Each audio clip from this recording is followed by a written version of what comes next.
Morning lay dark and quiet around the house. Mitch Rafelson stood with coffee cup in hand on the back porch, dopey from just 3 hours of sleep. Stars still pierced the sky. A few persistent moths and bugs buzzed around the porch light. Raccoons had been at the garbage can in back, but had left, whickering and scuffling hours ago, discouraged by lengths of chain. The world felt empty and new. Mitch put his cup in the kitchen sink and returned to the bedroom. Kay lay in bed, still asleep. He adjusted his tie in the mirror above the dresser. Ties never looked right on him. He grimaced at the way his suit hung on his wide shoulders, the gap around the collar of his white shirt, the length of sleeve visible beyond the cuff of his coat. There had been a row the night before. Mitch and Kay and Stella, their daughter, had sat up until 2 in the morning in the small bedroom trying to talk it through. Stella was feeling isolated.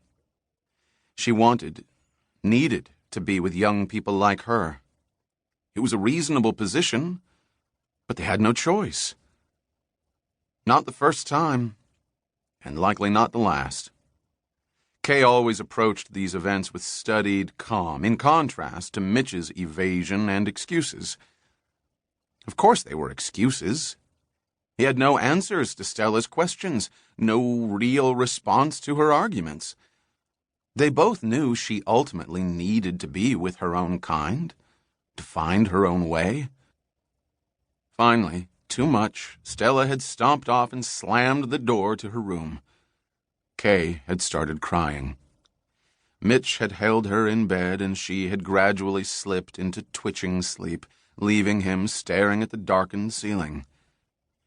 He tracking the play of lights from a truck grumbling down the country road outside, wondering, as always, if the truck would come up their drive, come for their daughter, come to claim bounty or worse.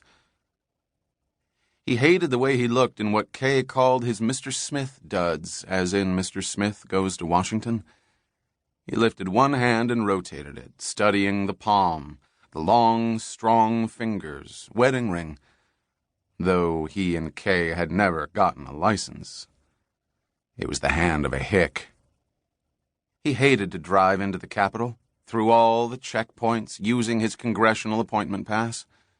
Slowly moving past all the army trucks full of soldiers, deployed to stop yet another desperate parent from setting off another suicide bomb. There had been 3 such blasts since spring. And now, Riverside, California.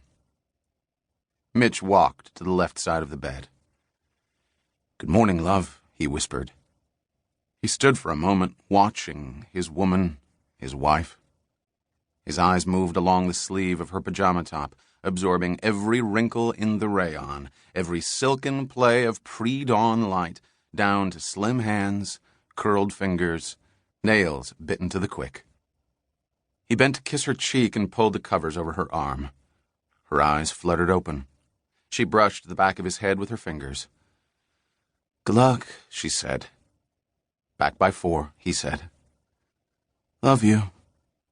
Kay pushed into the pillow with a sigh. Next stop was Stella's room.